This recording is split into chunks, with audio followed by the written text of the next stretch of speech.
Good morning everyone. 8th class जो second chapter हमारा चल रहा था उसका शॉर्ट क्वेश्चन का 8वां देखो।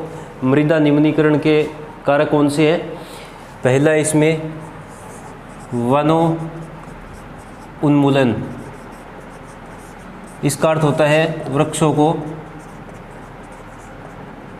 काटना। वृक्षों को काटना, जब हम वृक्षों को काट लेते हैं तो उसके बाद में जैसे ही वर्षा होती है ऊपरी मिट्टी की परत बह जाती है और मृदा अपरदन होता है। उसके बाद में है वर्षा दोहन।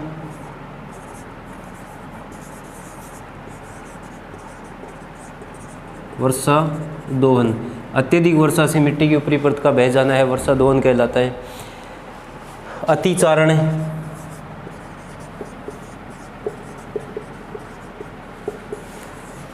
जब भूमि पर पशुओं को चराते हैं तो उनके खुरों द्वारा मिट्टी की ऊपरी परत है वो उखड़ जाती है और वर्षा के समय एक स्थान से दूसरे स्थान की ओर चली जाती है। उसके बाद में रासायनिक उर्वरक,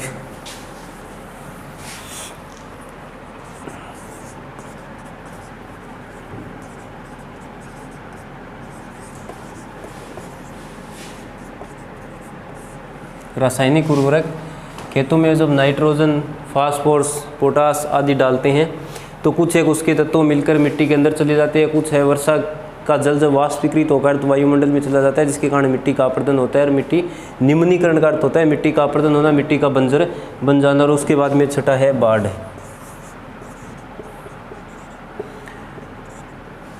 जब अत्यधिक वर्षा हो जाती है, जब अत्यधिक वर्षा हो जाती है तो वर्षा का जल एक चादर के रूप में धरातल के ऊपर से बहने लगता है या नदियों के बांध है वो टूट जाते हैं और आसपास की मिट्टी को एक स्थान से दूसरे स्थान की ओर बहा ले जाते हैं। और एक होता है भूस्खलन।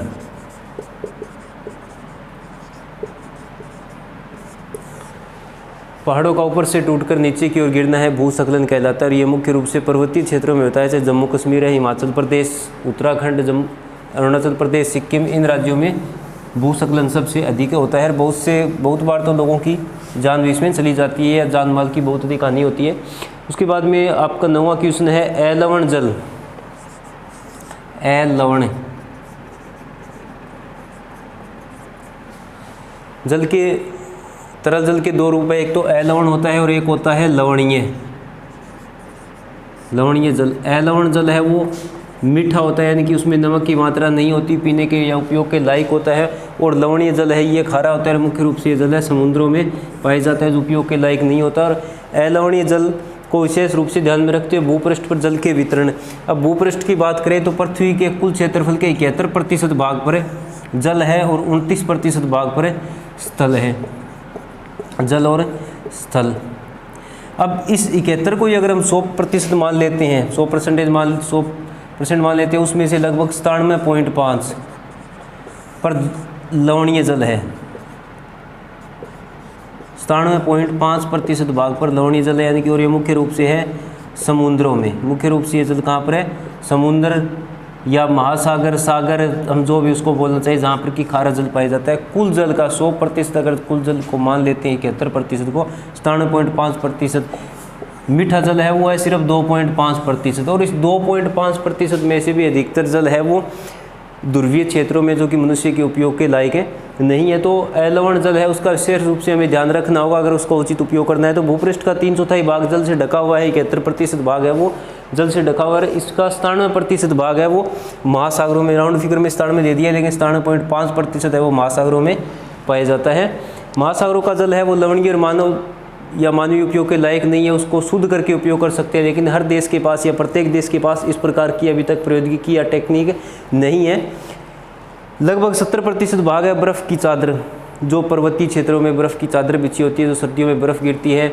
या फिर इसमें एक शब्द और आएगा, बर्फ़ की चादर था हिमानियों के रूप में। जिस प्रकार धरातल पर नदियाँ बहती, इस प्रकार धरातल पर नदियाँ बहती, इसी प्रकार पर्वतीय क्षेत्रों में बर्फ़ है वो ऊपर से नीचे की ओर आती रहती है, उसको हिमानियाँ कहते हैं। तो वहाँ पर पाया जाता है, जो कि मनुष्य के लायक नहीं है। मनुष्य के लायक जो जल है वो नदी या फिर कुछ भूमिगत जल। अब भूमिगत जल भी हर जगह अलवणीय नहीं है, मीठा नहीं है, वो बहुत जगह लवणीय है।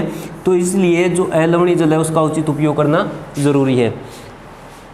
10वां है अलवणीय जल किस प्रकार के एक मूल्यवान पदार्थ है? अलवणीय, अलवणीय बात वही, अलवणीय जल यानी कि जिसमें खारापन ना हो, मीठा जल जो मनुष्य के उपयोग के लायक है वो अलवणीय जल कहलाता है। और ये किस प्रकार एक मूल्यवान पदार्थ जो 9th क्वेश्चन में पढ़ते हैं लगभग वही है।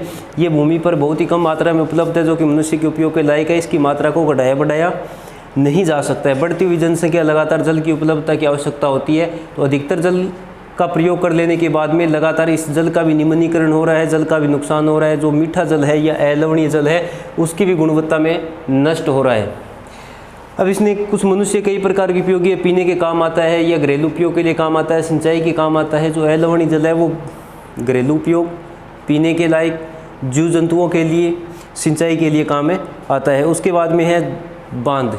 नदियों पर जैसे कोई नदी बहती है उस पर यहाँ पानी रोक लिया जाता है, पानी ऊपर से नीचे गिराया जाता है और वहाँ पर विद्युतें बनाई जाती हैं। 11वां है कि जल एक नवीकरणीय संसाधन है। बहुत ही सिंपल है, नवीकरणीय और अनवीकरणीय दो शब्द आपके सामने आए भी थे। 11वां क्वेश्चन, एक होता है नवीकरणीय और दूसरा है अनवीकरणीय। नवीकरणीय ऐसा संसाधन जिसका हम बार बार उपयोग कर सकते हैं, जिसमें कि जल है, वायु है।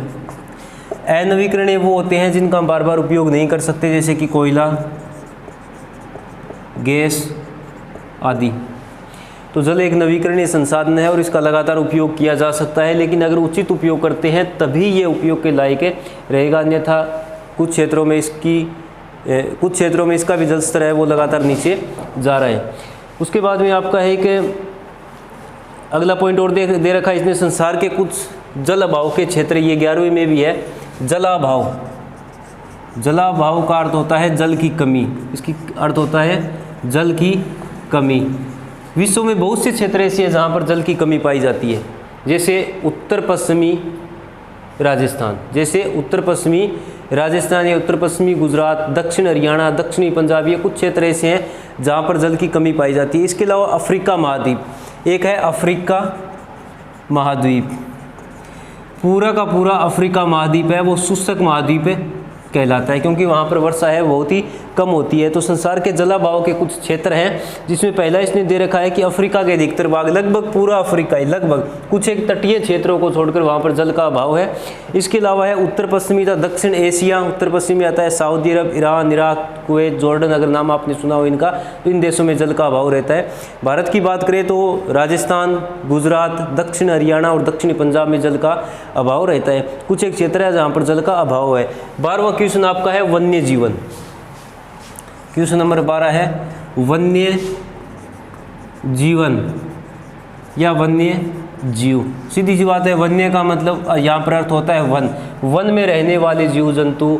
अब वन में कुछ एक इसमें जलीय जीव लिखा हुआ मिलेगा तो आप सोचेंगे वन में जलीय जीव कहाँ से रहते हैं, लेकिन वनों के अंदर जब बारिश होती है तो वहाँ पर क्षेत्र दलदली हो जाता है और वहाँ पर कुछ पानी में रहने वाले जीव जंतु भी पनप जाते हैं। वन्य जीवन में जंतु है, कीट है, पक्षी है, जो कि सभी वृक्षों पर रहते हैं। इसके अलावा इस शब्द का ध्यान रखना आप है कि जलीय जीव को आपको बता दिया है कि वनों के अंदर भी कीचड़ या दलदली क्षेत्र होता है जिसमें कि छोटे छोटे जीव जंतु है, जलीय जीव जंतु पनप जाते हैं।